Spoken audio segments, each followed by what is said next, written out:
All right, the purpose here is just to give a quick little rundown of the rig so that you can figure out what it does and how. Starting with the obvious stuff, this main curve down here is just the chest. So this is essentially the global control. It'll move the whole rig around because that's the basis of the rig essentially, right? And rotating and so forth. We have two controls for the neck to kind of give the neck a little bit of flexibility. You can do them independently of each other, but there's really never a reason to. They're kind of meant to move together so that you get a nice smooth fall off with the neck. And in fact, you probably want to have these three move in concert with the head control too, since that's kind of the end of the neck chain. And you can see it's working out pretty well. No matter where you go, really, you're going to get a decent deformation without a whole lot of collapsing. So it works pretty well. These little controls on the ears are just for effect. If you have a little, ear wriggle that you want to have, you can take care of that pretty easily just by grabbing these guys and giving them a little bit of a move. And again, this can be used to kind of add a little comical effect. If he turns his head really fast, you can kind of get a little bit of additional wiggling in the ears because they are kind of big. And by the way, I had this guy in it's blocky display mode just to kind of speed things up for the capture. But if I grab and hit 3, you'll see it smoothed out and looking pretty good. So I'm just going to keep it in blocky mode for the sake of speed. Just like these ears controls are just kind of for additional effect. Same thing with this nose control and the other one here. This guy again, this will kind of just give you a little bit of an indication, a little bit of an ability to kind of make the nose move if you need to. Same thing with the little tip, just a little bit of a added control if you need it. And these are the eye controls. Okay, so if I grab the eye control here and move this around, the eyes will follow, and you'll see that I have joints set up within the eyes so that when they move, we get that kind of a fleshy-eyed look. And to kind of show that a little bit better, I'll grab this guy and smooth him out. And you'll see here how we kind of have nice, as the eyes go up, the brows kind of go up to compensate a little bit for the eye movement. And if you look closely at the eyelid area here, you get some. Let's just move up and down here. Let's just get a little closer. You can see here how the eyelids will move with the eyes too, to kind of give that impression of a fleshy eye. All right. Let's zero this out. You're going to see with the eye control, you do have a couple options here. This one here is called driver. This right now, the way it's set up is that this eye control will move with the head. So when the head control moves, the eyes will move with it. So just a way, if you turn the head, the eyes are already kind of focused in that direction. But if you ever want to have the eyes kind of focus independently of the head, you can turn this head driver to 0. And what that simply means is when I rotate this head now, the eye control will move independently, so you can kind of have him, turn his head while still focusing on whatever it was he's looking at. Okay, so I can then just zero that back out and bring that eye control back into concert with the head control. Just so you have the option. Now we do have blink controls here. So if I click on the word blink and just middle mouse click and drag in my scene, I can just give them a little bit of blink, and of course the eyes close and the barrel comes down a little bit with it. I have the same exact thing here, left blink, so you can do a wink if you need to, or just kind of a like a suspicious look or whatever. Right blink, same deal.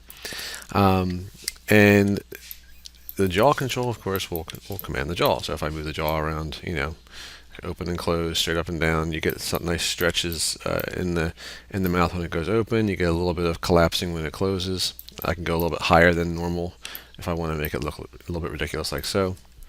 Zero that out and have it look normal again.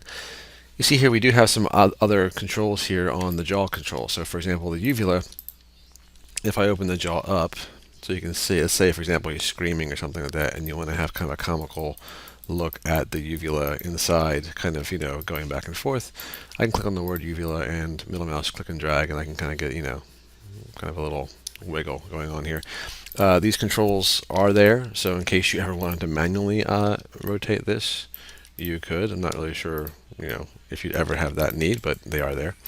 Same thing with the tongue, right? The tongue controls are there, so you can grab them and manually rotate them and move them around. In fact, I'll just get rid of everything but rotate on these guys. I'm going to see what the uvula controls. I'll also get rid of everything but the rotation controls because they really shouldn't be doing anything but rotating anyway. But for the most part, the tongue and stuff, you probably want to control that from the jaw control. In the jaw control here, when I grab this, you have here for the tongue curl, so I can middle mouse drag this up and down and have the tongue curl up and down. I can wag the tongue back and forth, and I can twist the tongue. Why you want to twist it, I have no idea, but you can. So I'm just going to close this up now. And you do see we have a couple other little things here. So swallow, this just goes from 0 to 5, and basically it's a full swallow. So if I click in middle mouse, click and drag, you'll see he kind of swallows, and you'll see the Adam's apple comes up, and he kind of like closes his mouth a little bit, right? So again, it's just there in case you need to have something like a swallow. So from 0 to 5 he swallows, and then you just go back from 5 to 0 again the next time you want to make a swallow. So it just kind of goes, forward and backward. Okay.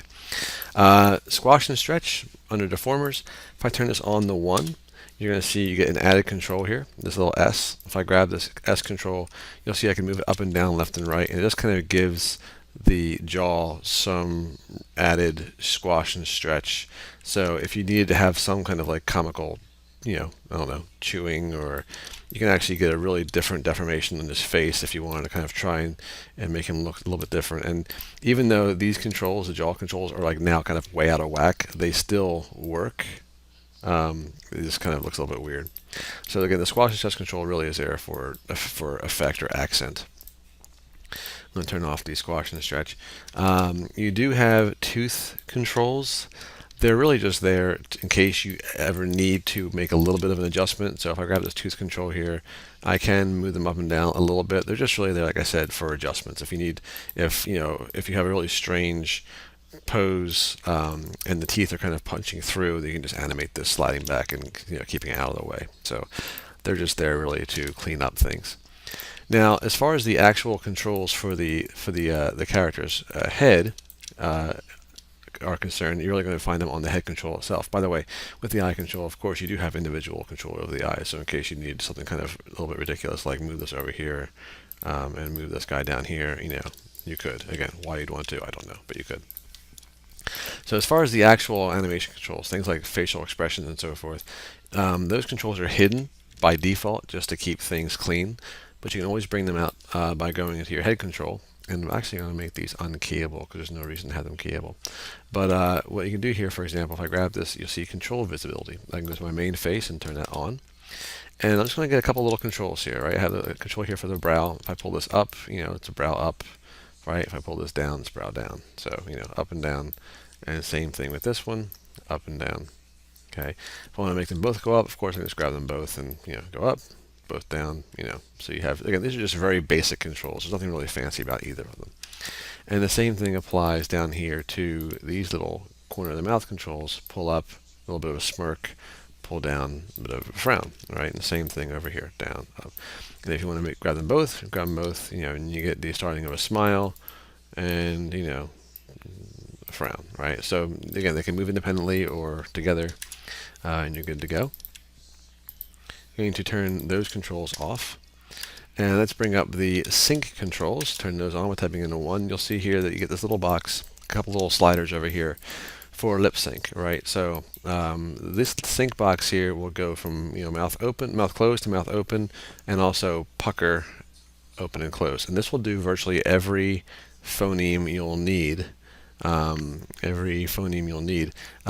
With the exception of the F and V and the B and M, right? So you can pretty much have anything done with this setup here, except for the F control, which is basically the lower lip underneath the tooth, which is this little slider. So I pull this up, and you get the F control, right, the F look. And of course the plosive thing where you kind of bring your lips together and kind of like press them closely, which is for B, M, and P. There you go. So you got that. All right. If I grab this jaw and open it, this T and L, it just simply has the tongue come up. So it's pretty no different than just no different than bringing the tongue up. Okay. But so basically, again, everything you need for lip syncing is pretty much right there. All right. And last, I'm going to turn those off. We have joint controls. Now, these are a little bit crazy. They're everywhere. These are controls that will give you control over every little aspect of it. So these are great for adding added layer of individual detail on the face. A little bit of brow movements here and there, just to kind of add something to your expression. All right. You got a few of those things, and you got a little sneer control, so you can kind of bring up your your nose, or bring it down. I'm not sure why you ever want to bring it down, but you can bring it up for the most part. And you got some controls over here on the cheek, right? If you ever need to kind of have that punch out a little bit to help with the pose or to give the feeling of flexibility in the face, you have all these controls that can do all that work for you. These controls are on the lips. This guy, of course, is the upper lip part there. This is the other part of the lip there, so you can grab them both and get them up there, whatever you got to do. Same deal here. Again, these are really here for the sake of uh, adding some life to the poses that you're doing with the blend shapes or with everything else. So these are just, again, these are the kind of things that you do to kind of give your lip pose a little bit more life and a little bit more flexibility and so on. So it's all there. I'm going to turn those off. And these are those joint controls. They're all those controls. They are controlled by a blend shape that's plugged into it. If I come over here to my character node here, you see my global move node. The global move node is what you would grab if you need to scale this whole thing up and down. So I would select the global move node and go to my scale tool, and you'll see the whole thing will scale up and down without any problems. Okay, you don't scale up and down this node. It has to be the global move node.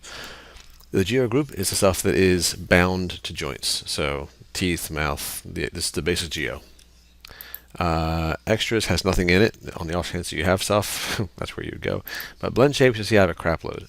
If I go here to my group joint blend shapes and unhide that, you'll see this is basically where these joints are.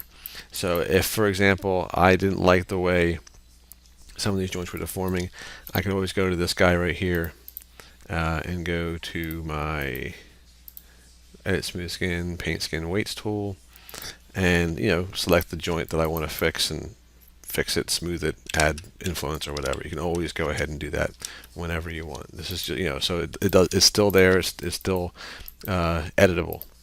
And all these blend shapes are editable. Now I will say that they're not organized terribly well in the sense that they're all over the place, but they are named, so you can always find the one that you want in case you needed to do something. I would suggest that you don't, but they are there, and I kept them all there so that if you needed to do something to them, you could. I also have a blend shape spare, which is basically a pristine, untouched, unaffected copy of this head.